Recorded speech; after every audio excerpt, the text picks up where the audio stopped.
Denetim asla yoktur. Aynen. Abi de şahittir. Aynen. Kesinlikle samimi değiller. Ve samimi olsalar mesela bekçi kurdular değil mi? Onun gibi bir ekip de kursun, denetim yapsınlar. Biz itiraz ediyor muyuz buna? Yok. Onun da bir ekibi gençlere de iş çıkar. Tutmuş gece bekçisi ne yapıyor? Karşı değilim. Güzel bir şeydir ama madem ki öyleyse bir ekip de kursun, denetleme yapsınlar. Ben Bingöl'de denetleme görmemişim. Duymamışım da.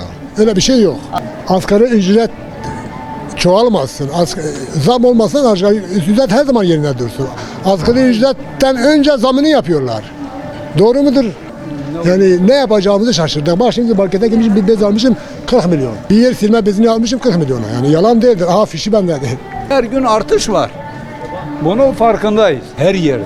Bingöl'de eksiklik var. Bak şöyle 4-5 kalem. 2 paket mercimek, 2 paket köftelik, bir sana yağı, 5 tane somun ekmek 107,5 lira.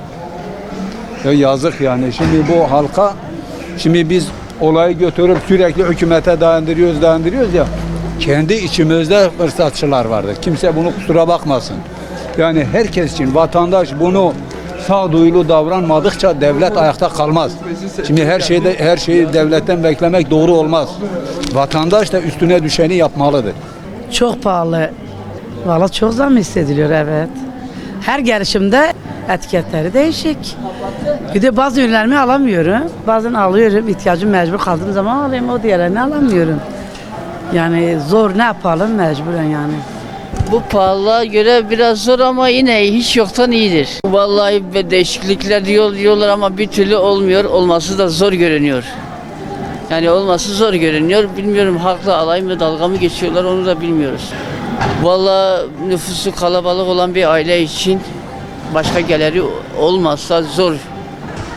Yani 8.500, bir yağ, 5 litre yağ 250'ye dayanmış. Artık 8,5 nasıl yatıyorsa Allah o aileye sabırlar versin diliyorum. Asgari ücret şu an 8,5 oldu, güzel, yeterlidir.